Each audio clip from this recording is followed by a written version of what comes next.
Hi, this is Dr. Jacalyn Kerbeck, the President, Founder, and Chief Listening Officer here at our network at USA Global TV and Radio. Thank you so much for your loyalty. Thank you so much to all of our guests, to our team members, to our sponsors, and to all of our elevated listeners. Here at USA Global TV and Radio, we provide world-class education, entertainment, hope, and inspiration. We celebrate all of our team members, all of our guests, and all of our sponsors from around the world who come and lead their lives with their hearts to help other people walk into their greatness. If you'd like to be a guest on any of our shows, please go over to our website, usaglobaltv.com, and book your session. Please contact us at info@usaglobaltv.com and subscribe to our channel.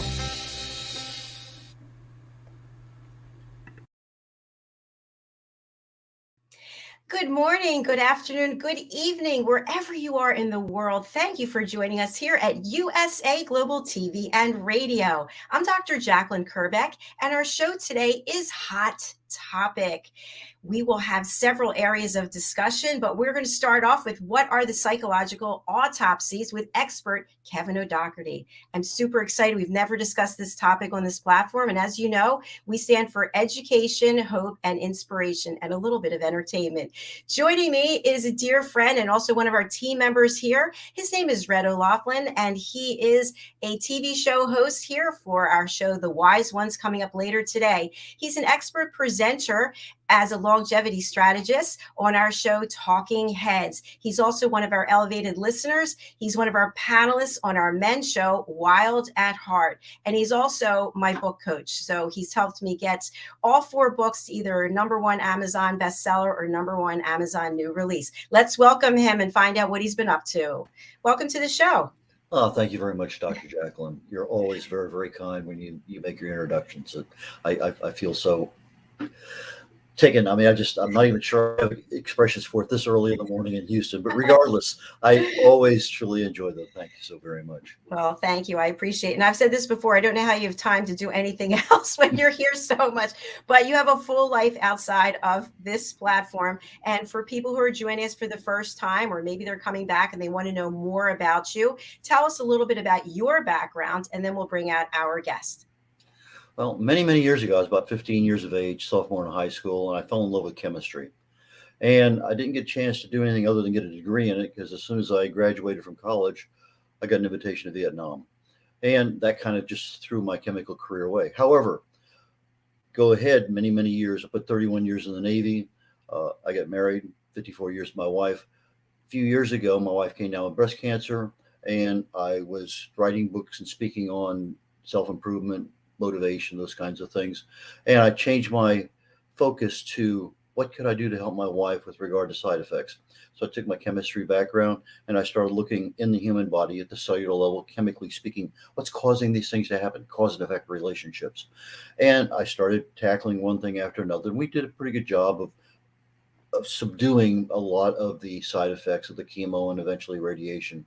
And so I shifted my focus from motivation into health and wellness, and more directly into longevity.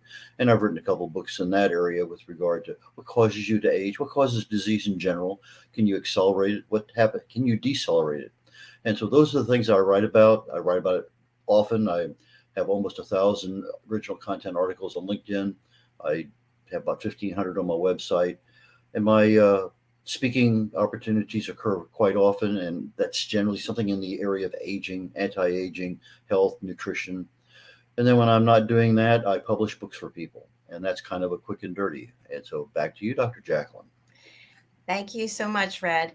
I'm really excited to bring out our guests. You know, I don't watch mainstream television anymore because we have all these streaming platforms, but I still love Law and Order, and I just am addicted to it. And I love when they call in the expert witnesses, and or they're going to the morgue to do an autopsy. I'm thinking, what is going on there? I want to learn more. So our guest is joining us from London, from the UK, and his name again is Kevin O'Doherty, and he is a psychologist and expert witness. He's also psychological autopsy. He's got courses resources. He's got all kinds of ways to educate people on these very interesting subjects. So let's bring him out without further ado. Welcome, Kevin. Hi, welcome. Thank you very much for speaking with me today. It's our pleasure. And you heard what I said, hopefully backstage, that this is kind of an area that I'm really excited to learn more about. It just seems so, I know the word glamorous doesn't really fit it, but to get into somebody's mind, to be able to help people, and also to be able to go into a courtroom and everybody's looking at you and they're all folk, wow, this is an expert witness. So tell us how you got involved in doing these things. Well, I've been a psychologist for about, probably almost 30 years, I think. And I got involved in expert witness work probably around about 18 years ago. So typically it began where solicitors, or you would call them lawyers and attorneys in the States, got in touch with me and said, could you do an assessment, a psychological assessment for our client who's applying for leave to remain in the UK or for asylum here in the UK, and they have experienced all sorts of very unpleasant things back in their own country. Could you assess for us how that impacted on that person, and how are they at the moment mentally, and crucially, what would the psychological impact on them be if they were to be returned to their country of origin? So I quickly became fascinated in that kind of work as soon as I got into it. And it's almost like detective work. And you gather all of the evidence just like detectives. And you look at the person's background, their medical history. You do a standard psychiatric interview, a psychological assessment.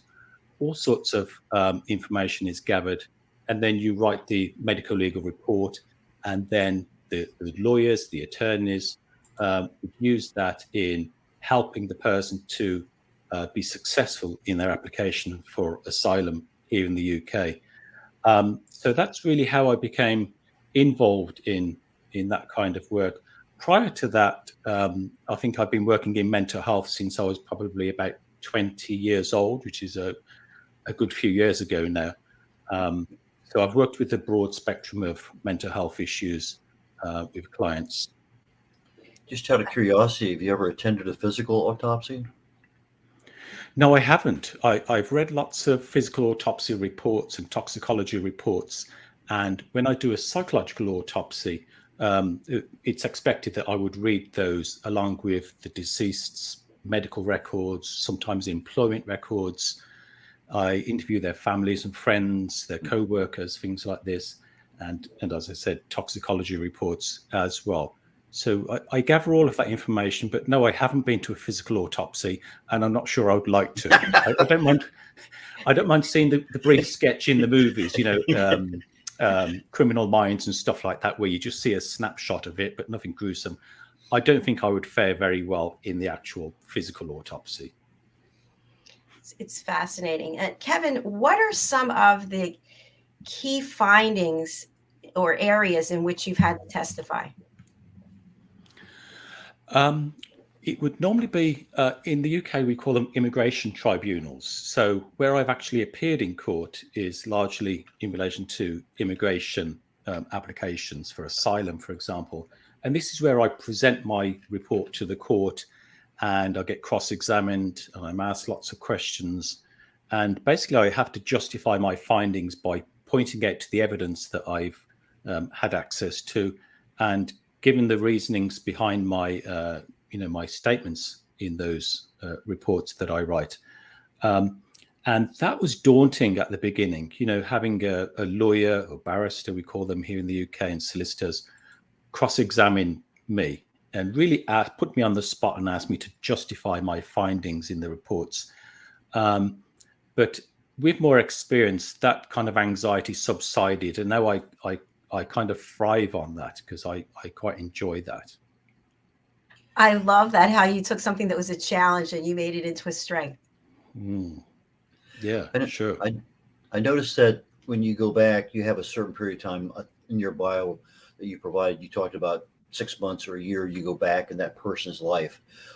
Generally speaking, do you see that they've kind of been that way for a long time and then just kind of exponentially blew up, or is it a gradual shift in somebody's personality or mindset? What do you typically see? It kind of depends on the individual. There are some patterns that we do see. For some people, they have perhaps had mental health issues that have been unrecognized, undiagnosed for a number of years. And that can be seen once we start looking back at the medical records and the symptoms and reports from their families and things like this.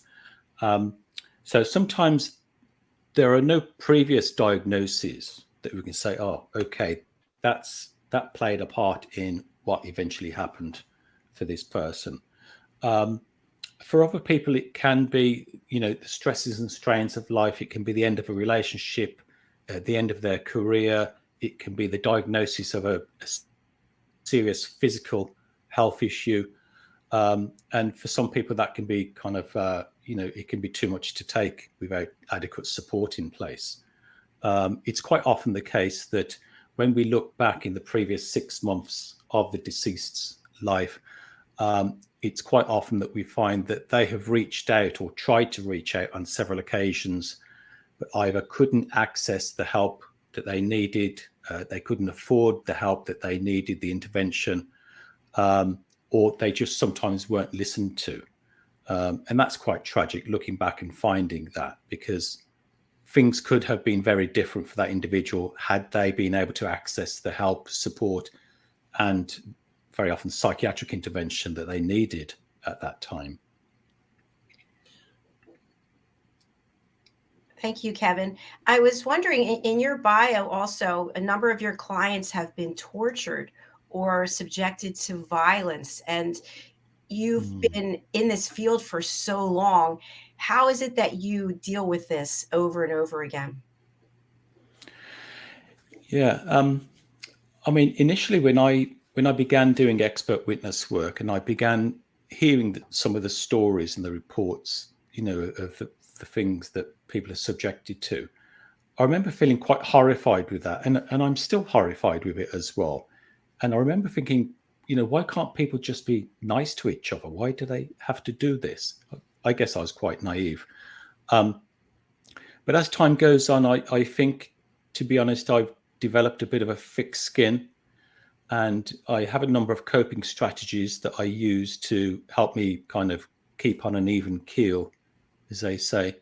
And I do try to take a kind of a clinical detached approach to the work that I do. I always try and have the compassion, I make sure that I maintain that compassion and, the empathy.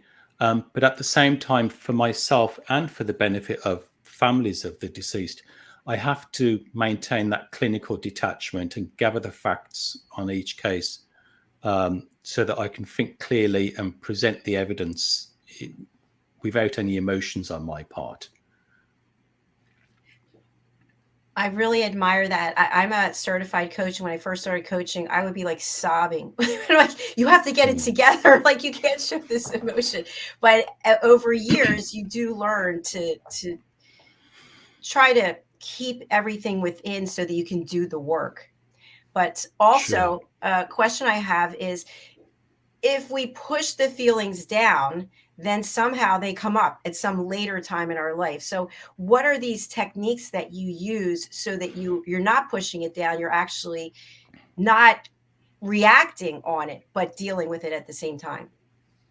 Sure. I mean, one of the things that I do, certainly in the UK, psychologists are expected to have clinical supervision. I think it's the requirements or the recommendations are 1 hour of clinical supervision for every 20 hours of clinical work that we do. So I meet with a clinical supervisor who's a psychiatrist, and I discuss the cases that I'm working on at the moment, any stresses or worries or concerns. If one of the cases has impacted me more than it usually would, I discuss that. And so it's my chance really to offload any worries or concerns or sadness as well that I experience with some of these cases. and I express that in a very safe environment, in a confidential, private environment, with somebody who specializes in providing clinical supervision to psychologists. That really, really helps. I do take a very methodical, detached, scientific approach to my work, but not in a cold-hearted way, and that certainly helps. And I also try and reason with myself, and I kind of remind myself that the reasons I'm doing this for is it's kind of helping that individual who has, in most cases, passed. For example, if I'm doing a psychological autopsy, in most cases they have passed, and I'm helping to shed light on that person's history. I'm helping to tell their story because they're no longer able to. I'm often helping to answer questions that have been left behind, and families, friends, and loved ones of the deceased have no idea why that person did this at that time and what led to that happening. So I help to kind of, it's like peeling back the layers of an onion, and I'm helping to hopefully answer lots of questions in the best way that I can. And I think that can be quite cathartic. It can help the, I don't want to say closure, because I don't think there's any closure when it's difficult to have closure when you've lost somebody through suicide, for example, but helping family and loved ones to find answers, I guess, and that's very helpful. Kevin, what do you see as the primary difference between a psychologist and a psychiatrist there in the UK? Yeah, in the UK, a psychiatrist is a medical doctor, so he or she has to go through, I think it's about 6 or 7 years of standard medical training, and then they branch off into a specialism. So they branch off into psychiatry, for example. Whereas a psychologist would normally do a psychology degree of 3 years. Then they would do a postgraduate qualification. For myself, I did a master's in forensic mental health. I'm also a CBT therapist. So then you get to call yourself a psychologist when you have that postgraduate training. Excuse me. And a major difference as well is that psychiatrists, because they have a medical background in the UK, they can prescribe medication for mental health issues, whereas psychologists can't. So in that regard, do you offer some suggestions of how people can cope, get better, feel better through meditation, through yoga, through some other practices? In terms of my work in mental health, for example, I'm also a CBT therapist, cognitive behavior therapist. So I do provide that as an intervention.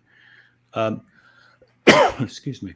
I do also recommend, I can refer people on to different modalities where I think that might be useful. I myself practice Chinese Health Qi Gong, and that is excellent at helping me to manage my stress and kind of strains that come with the job. Very similar to Tai Chi. And I sometimes recommend that to people where I think that would be more beneficial than, for example, counseling or psychological intervention. Thank you. Thanks for sharing that. I noticed that your background there in the Chinese modalities of health. In some of the Toastmaster meetings I used to be in here in the States, one of the Chinese women got up and says a lot of Chinese mothers will name their firstborn son Kevin. And oh, really? Oh, yes, that's nice. And she was saying that it has a strong meaning of it. It was like victory or victorious or triumphant. And that is kind of the way they want to have their number one child lead others in there. So I wasn't aware if you were aware of that or not, but no, I'm aware of the Irish meaning because it's originally an Irish name, apparently, Kevin. And with my background, my father is or was Irish. He's passed now. And Irish comes from a Gaelic name, Gaelic Irish name, and it means gentle, kind, and caring. That's So beautiful. We do have a comment. Hi, Tarek. Thanks for joining us. In dealing with refugees from different countries, how would you approach the language barrier, the difference of culture, and how it would influence your diagnosis? Sure. Well, wherever needed, I have a whole range of translators that I will, typically lawyers will say to me, this person only speaks Arabic or Gujarati or Hindi or Punjabi or German or French. Could you find a translator? So I have a list of translators that I ask to be in on the assessment. I speak Spanish myself at an intermediate level, so I have a good understanding and I can do an assessment in the Spanish language as well. In terms of, so that's how I help to overcome the language barrier. In terms of difference of culture, I mean, living in central London, it's a very multicultural kind of society that we have here. And I hear all different languages every day, and I meet with people from many different backgrounds. So I have a good broad understanding of cultural sensitivities on the whole. If there are any things that I'm not sure about, I will ask the translator beforehand. Is there anything I should be aware of when I'm doing this assessment with this person from that part of the world? Anything I should avoid? Anything I should be kind of, just cautious and aware of? So I do ask for feedback as well before the assessment so that I'm kind of in the know before we begin. Yeah, I hope does that answer the question? I think so. Thank you so much, Tarek. If you have a follow-up question, please let us know. We appreciate you being here. Kevin, a question I have is I see you in the courtroom and you're getting grilled. I don't know if it's just on television, if this is how it is, but you're getting grilled and you're the expert. You have the facts, you know what it is, but yet they're trying to trip you up, the attorneys, the barristers. How do you keep your cool and just stay focused on point? Well, I think it all starts at the stage of the assessment and writing up my initial report. And I'm always very careful not to make any comments beyond my own personal and professional experience. So I won't comment, for example, on neurological issues because I'm not a neurologist. I stick well within my own professional boundaries, topics that I know about and that I can present in court, for example. So that's the first thing that I do. I make sure that I only assess and comment on things that are within my speciality. And then hopefully when I do have to go to court and defend the report that I've written and be cross-examined, excuse me, I've made sure that I've done my homework beforehand. I read my report. I read all of the evidence that was provided to me, medical records, other medical reports, police reports, for example. And I make notes on that. And so when I actually go to the court, I have all this kind of, I have this deep understanding of that specific case. And I know exactly what I have said in the report and why I have said it. And I know what the evidence is that I can use to back me up on this. And so academic references, for example. So on the whole, I'm pretty confident in the courtroom, but I try to maintain a kind of a humility as well, because you never ever know when you can get caught out with something or caught off guard. And it is a difficult process because the barristers and lawyers have been in law for many, many years in some cases, and they have a whole range of strategies and techniques to sometimes try and trip you up or to undermine your evidence. And I think I just have to keep cool, speak slowly, don't raise my voice at all, don't react. I try and respond instead of reacting. And everything I say, I think about it for a second as well and make sure that what I'm saying is backed up by the evidence. You use the term solicitors and barristers. It's a term we here in the United States. It's those are terms that we understand are lawyers, but what is the difference there in the courtroom? In the courtroom, so solicitors on the whole can deal with civil cases and criminal cases that are less serious. So they would typically go to the magistrate's court here, where people can be, I think, sent to prison for a maximum of 2 years. So it's pretty low key offences and crimes, for example, and civil cases below a certain threshold. Whereas barristers, on the whole, go to the Crown Court, and the Crown Courts are for the more serious offences, for example. And the barristers are the ones, you might have seen them in the movies, they wear the white wig on their head and the black cloak, whereas a solicitor will usually just wear kind of conventional suit and tie, or a dress or a skirt, for example. Appreciate that difference. Thank you. Yeah, thank you so much. Kevin, you also mentioned that in your work in building your case and doing the psychological autopsy, you interview a number of people. So you go from being interviewed in a courtroom to interviewing others. And I'm wondering, what have you learned? What are some key takeaways from what you've learned being an expert witness to what you've learned being an interviewer? Sure.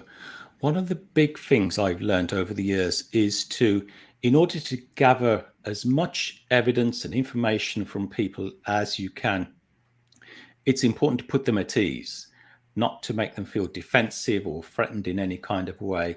So we always start off with kind of appropriate chatter, as we would say in the UK, where we just talk about some general things first of all: the weather, how are you doing, thank you so much, nice to meet you, and things like this.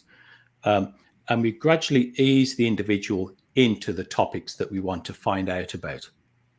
And I've learned that, you catch more flies with sugar than you do with vinegar, I think is the apt saying that we would have in the UK.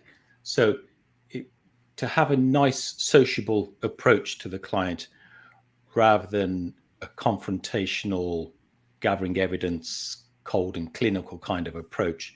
And I think that's much more successful, and we gather much more information, and much more reliable information as well, that really comes from the person's heart. So I've learned that, that's for sure. That's a great tip. Thank you so much, especially for us on this platform as well. Thanks for sharing that. Sure. The reliability you mentioned just a second ago, how much training do psychologists get when they're interviewing with regard to neuro-linguistic training or body language or facial expressions, and being able to decipher what are they saying is the truth or the whole truth, or whether they're just really, it's a facade that they don't want to talk about for whatever reason. Sometimes it's embarrassing or fearful or whatever. We don't, as far as I know, or certainly I didn't in my psychological training, I didn't do any training in NLP, neuro-linguistic programming, but certainly nonverbal behavior, kind of looking at facial gestures.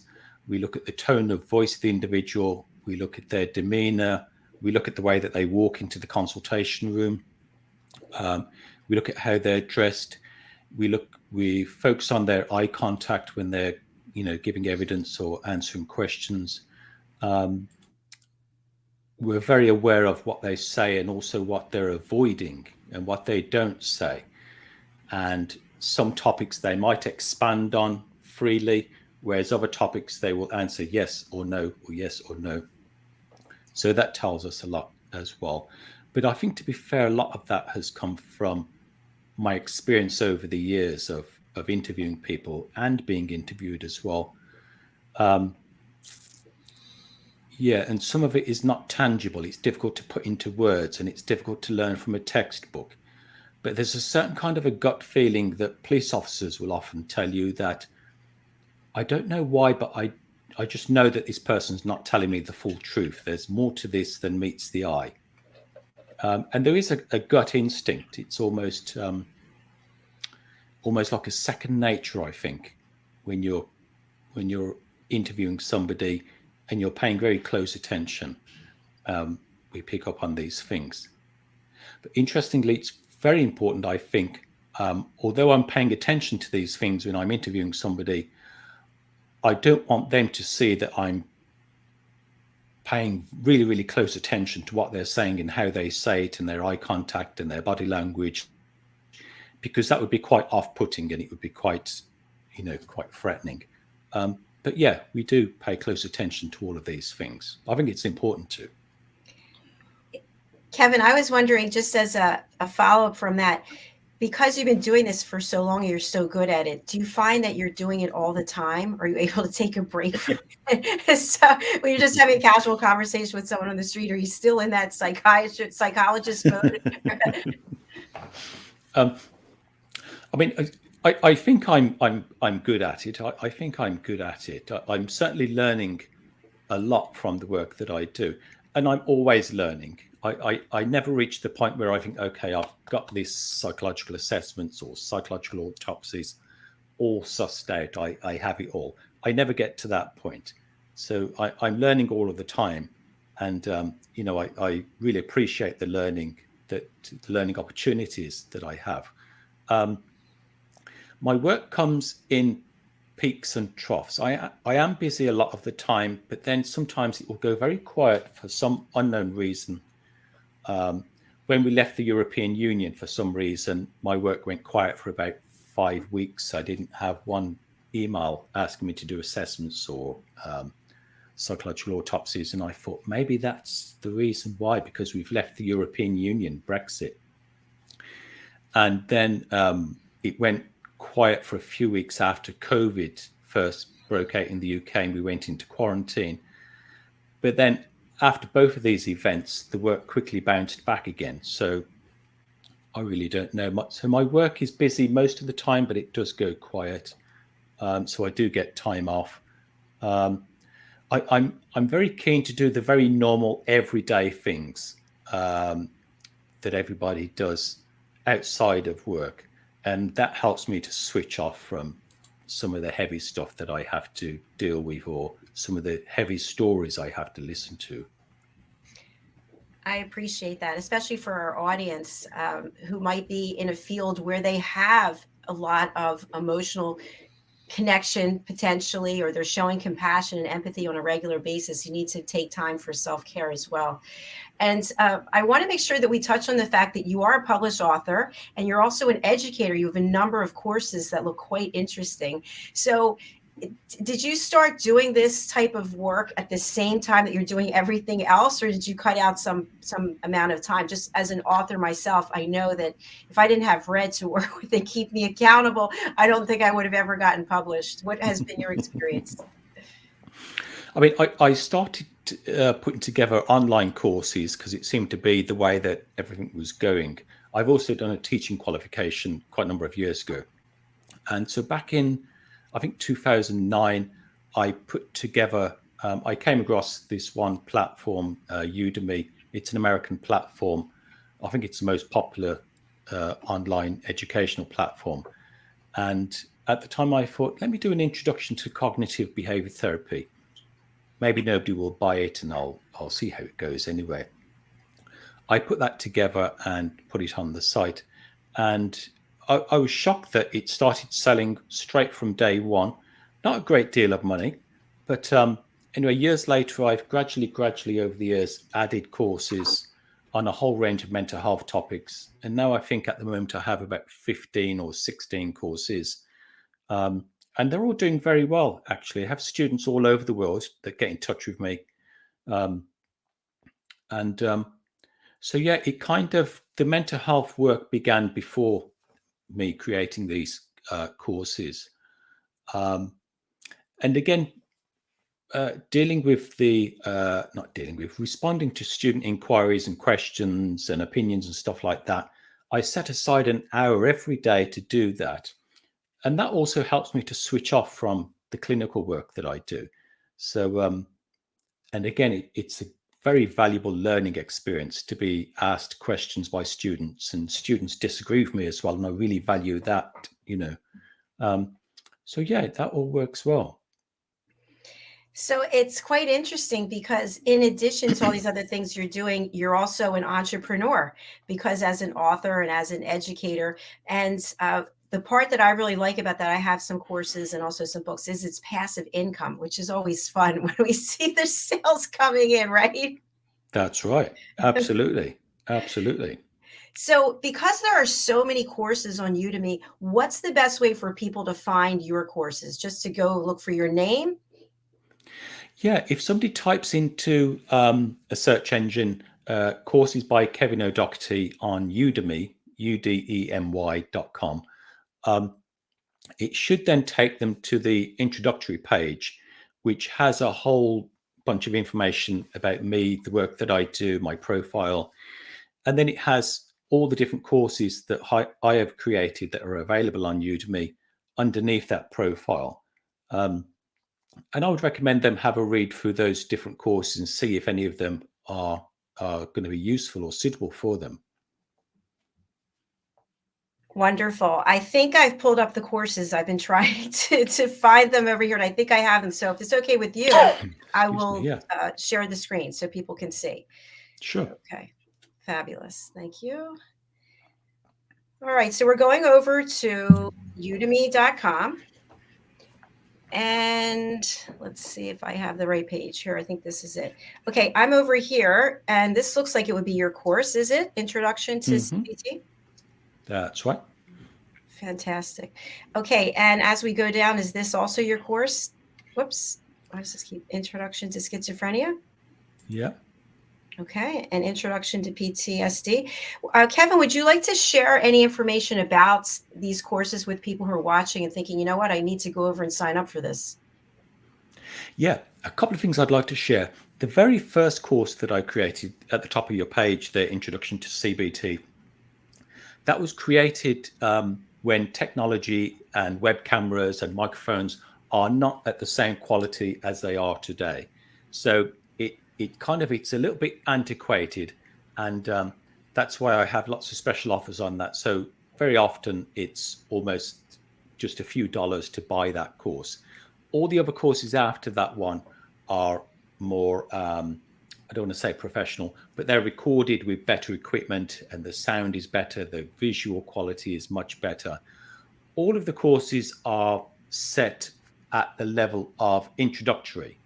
For the person who's perhaps they're working in mental health, they're working in social care, they have a family member who has mental health issues, for example.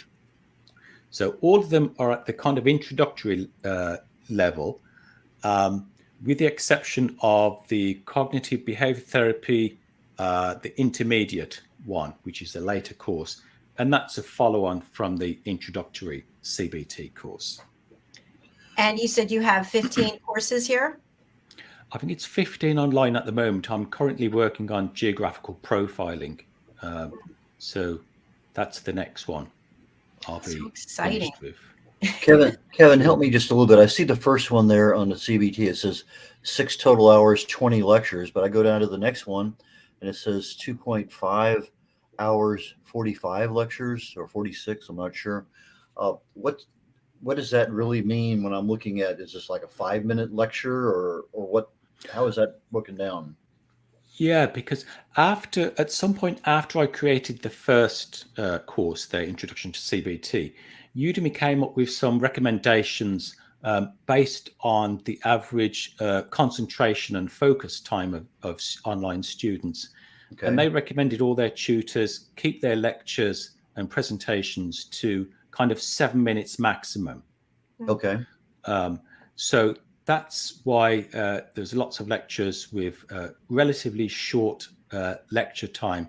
Because of that recommendation, apparently they did research and found, concentration time is less than it had been for previously.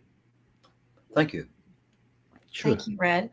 And let's also talk about your work as an author. And if you're able to read from one of your books for us, that would be great. I don't know if you have it right there. I should have mentioned it before, but I don't have one present. I don't have one with me, but I think the most popular book, certainly by the number of people that buy it, is the thinking errors, introduction to thinking errors in cognitive behavior therapy. And that was my very first book that I wrote. And it really was a labor of love. And at the time, I was going through a challenging period, and I needed to remind myself of the importance of managing the way that we think in order to manage the way that we feel. And so in that book, I described cognitive behavior therapy, how it developed, and then I focused on the thinking errors, which is central to CBT. And it's a number of logical thinking errors that we all make from time to time. And these errors play a part in psychological distress or unhappiness. And so that book really helps people to begin to look at those thinking errors and use a number of techniques in order to begin to change some of those thinking errors in order to feel better. So yeah, that really was a labor of love, that book. And I still read it now. I have it as an online version. I don't think I have any paperbacks in the house at the moment. You said you're involved with the Chinese health and medicine, Qi Gong, you happen to mention. Have you written anything in those areas? No, I haven't. And I try to stay away from areas that I don't know inside out in depth. I won't write on anything that I don't really feel confident about writing on. Okay, so you've had lots of thinking errors, so you're pretty good about that one. Absolutely. And like all of us. I make them every single day. And I sometimes say, I should know better than to make that thinking error. But then I say, well, hang on, I'm a human being, And so no, absolutely. But with the Chinese Health Qi Gong, my wife and I began training in that. We began attending classes several years ago, and then we did some formal training last year. And it was online during the lockdown. And I don't know about in the States, but here in the UK, there are several periods where we had very strict lockdowns. You could only go out for 2 hours per day, and then you had to stay home. And it's during that time that I created lots of courses, and my wife and I attended intensive with people based all over the UK, and absolutely wonderful. And practicing Qigong every day, I think, helped us to keep our sanity during some very difficult times during the COVID lockdowns. It's very similar to Tai Chi. Tai Chi is perhaps more popular than Qigong, but actually Tai Chi comes from Qigong. Qigong is the root, and Tai Chi is an offshoot of it. Excuse me. And basically, it's slow, relaxed movements whilst we're in a mindful state, and we control our breathing, nice, relaxed, deep breaths. And we tend to have Chinese music in the background as well. And your movements are coordinated with your breath and also with the various stages of the piece of music that is for that set routine, if that makes sense. It does. It does. And can this be practiced anywhere? Yeah, absolutely.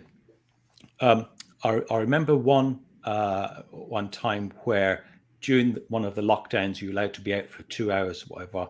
And I took my rubber bands to the local park and I hooked them over a tree, and I was kind of working out. And then a couple of 3 hours later, I was practicing the Qigong in the park as well. And 2 police officers passed by and said, "Excuse me, sir, we saw you here about 3 hours or so ago.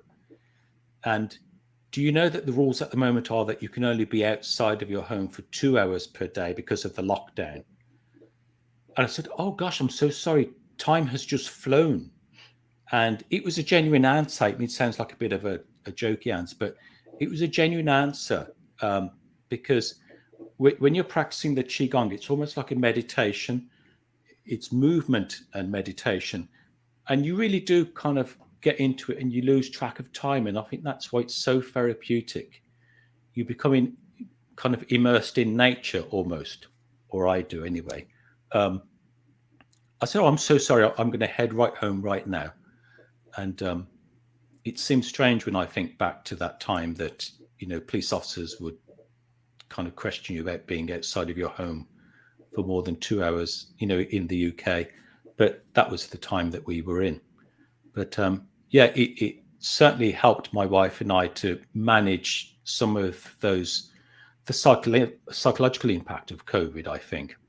Mhm. Yeah. Yeah, interesting. Red, have you practiced Qigong before?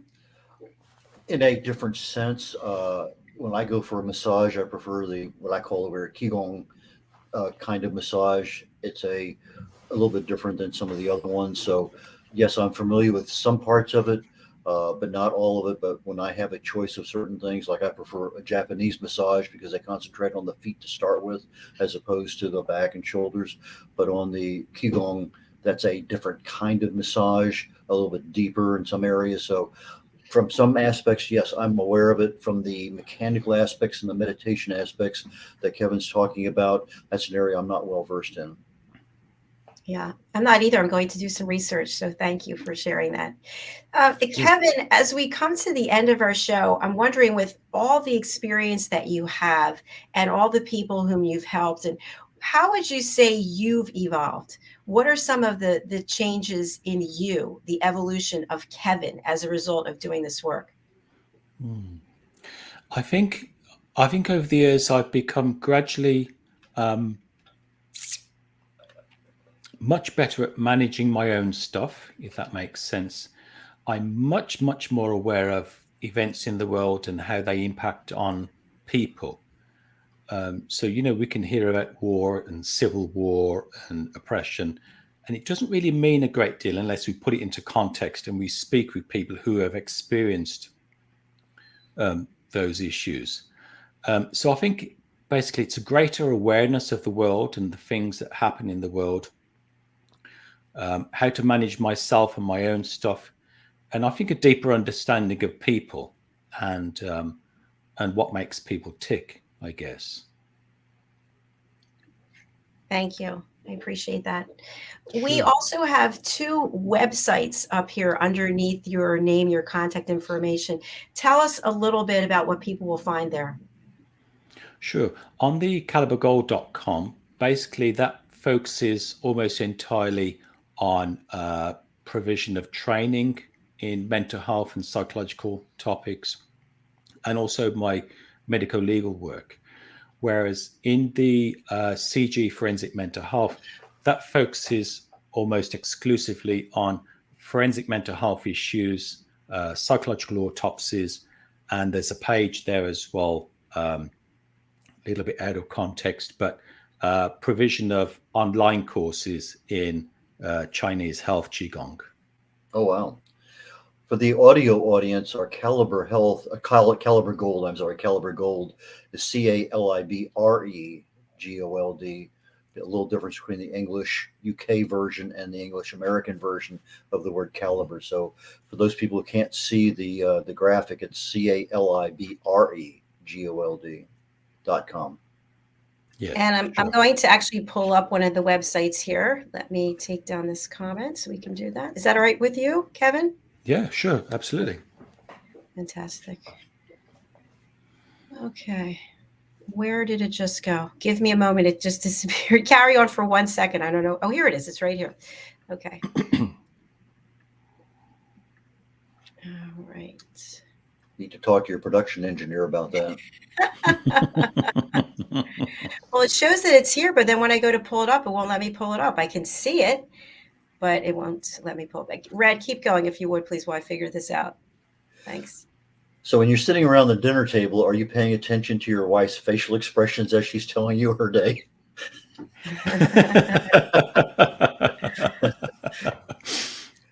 I remember when I first did my psychology degree, one of the teachers said, "Don't use psychology on family members or friends, so they won't thank you for it at all." So, Okay, I'm over here. Can you see the screen? yeah. Okay. So first of all, is this the right website? Yeah, that's right. Okay, fantastic. Okay, so if you'd like to walk us through here, just let me know where to go. Yes, so there's several pages on there. At the top there, the directors. That's about myself and my wife. We're both the company directors of Caliber Gold Limited, and CG Forensic Mental Health is an offshoot of that. It's closely related. Also, there's a page in there about private psychological concierge. Basically, that's where clients get in touch. Where, for example, they want frequent one-to-one sessions with a psychologist. Perhaps their family member has been recently diagnosed with mental health issues, and they want to have that input on a frequent basis from a psychologist. So advice, support, advice on medication, psychological intervention, stuff like that. So yeah, that's psychological concierge. That's And I quite love that. American, I think. Yeah, it's not so popular in Britain, but concierge and psychological concierge is much more of an American thing. So are psychological autopsies, by the way. They're much more common in America than they are here in Europe. And it looks like you offer telemedicine, so you can do remote sessions with people. Yeah, many of my assessments these days in the in the psychological assessments are carried out using Doxy. Again, that's American software and it's excellent. A lot of doctors in the States use it for telemedicine. And I don't have shares in Doxy.me, by the way, but it is excellent. It really is. Not a paid spokesperson. Okay, so where else should I go here, Kevin? We talked about psychological autopsy. I have a number of contacts because my wife and I have spent periods of living in southern Spain. There are lots of retreats and rehab centers, international rehab centers for people who are dealing with addiction issues or overcoming trauma. And so where people are looking for that, I can make a referral and recommend them to rehab centers that I personally know of and that I have visited, not as an inpatient, but on a professional basis. So that's on that website as well. And here we have at the bottom for expert witness services and your website, and then for coaching and medical Reiki. Tell us about that. That's something that my wife does. I don't know a great deal about it, but she's a Reiki healer and she teaches Reiki courses. It's a Japanese form of healing which focuses on universal energy. And interestingly, that ties in with Qi Gong, because in Qi Gong, by doing the movements and managing the breath and managing the mind, we're helping to circulate positive Qi energy around the body to help prevent illness and distress. And Reiki works in a very similar way. It's a Japanese healing modality. So that's my wife's stuff, teresakhan.com. Yeah. We'll have to have Teresa on one of our shows and get to know her as well. I'm sure she would love to. Okay, should we go over to general consultancy or register for courses? General consultancy, that's basically where somebody wants to just get in touch with me and ask me, could I help out on whatever, designing staff training in mental health issues, dealing with group sessions, for example. So, from time to time, organizations and people get in touch with me as individuals and ask me a whole range of questions that would come under that kind of umbrella of general consultancy. And yeah, I'm always happy to do that as well. And I see here, based on your background in social services, probation service, immigration removal centers, and Her Majesty's Prison Services, we have 4 or 5 shows right there, Kevin, just to find out more information about you and your work. And then finally, if we go over here to register for online Qigong classes via Zoom, how often are these offered? There's usually an 8-week introductory course, so it's once per week for an hour or so, and we focus on one of the most famous, I think, set of movements in Qigong. It's called Baduan Jin in Chinese, and so we start those periodically, really, every 2 or 3 months, and they last for 8 weeks online, once per week. We have one coming up, I think, at the end of February is the next one. Fantastic. Well, thank you so much for sharing all of this really important information with us. And Sure, as thank we you. close out, I always like to ask our guests, what would you like to leave our audience with today as a takeaway from this particular episode? Oh, gosh. I think certainly be aware of how the way that we think impacts on the way that we feel. And also, I guess, because I hear lots of stories about people's experiences when things haven't gone so well, I think I would also say, be nice to ourselves, be nice to yourself, and be nice to each other as well. Very nice way to end. Yes, that's perfect. Thank you so much. Sure. And Kevin, we'd love to have you on our corner bookstore. There's a number of other shows. I think you bring a lot of great value in areas here that we have not explored before. So I thank you. Sure. Wonderful. Not to mention the wise ones. Yes, exactly. You could be on the show, The Wise Ones, later today. That's another show within the USA Global TV and Radio Network, by the way. Okay, The Wise Ones. Yes. This week we have 27 shows. So we have all different topics. Yeah. Gosh. And Busy, I stand for 27 hours. So Yeah, your production engineers are going to be really busy. Red, what's a great way for people to contact you, and what are the services that you offer? Primarily, I'm a writer and an author. I can help people in both those areas. I also speak. I can do Zoom meetings for people out of town.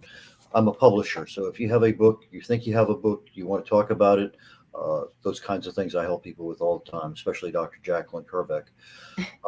My contact information is found on my website, redolaughlin.com. That's red like the color, R-E-D, O'Laughlin, O-L-A-U-G-H-L-I-N. So O-L-A-U-G-H-L-I-N. So it's redolaughlin.com.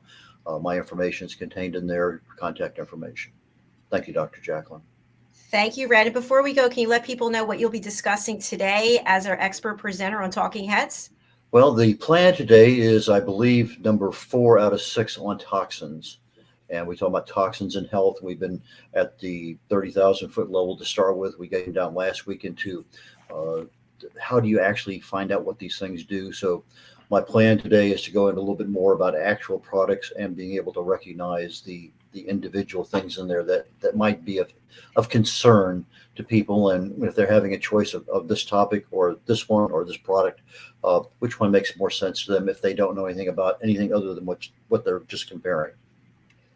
All right. Thank you. I look forward to seeing that and to learning more. So thank you, Kevin. Thank you, Red. Thank you to each and everyone out there who's watching or listening on the live or in the replay coming forward. We really do appreciate you. Our next show is coming up. It's the Corner Bookstore, and we look forward to having you with us then. Thank you so much. We'll see you shortly. Bye. Thank you. Bye. Bye-bye. Bye-bye. You feel so frustrated. Why won't anybody hear what you have to say? You're filled with anxiety. You feel so isolated and alone. You're desperate for a connection with someone out there in a world that just seems to keep rushing by. Stop. You have a choice. Learn how to listen at an elevated level through the power of listening educational courses available on usaglobaltv.com. A world where you manifest everything you need and desire through the power of listening. The Power of Listening educational courses are available today for you to feel and know you have connected and you have been heard through elevated listening skills. The Power of Listening educational courses and children's books available today on usaglobaltv.com.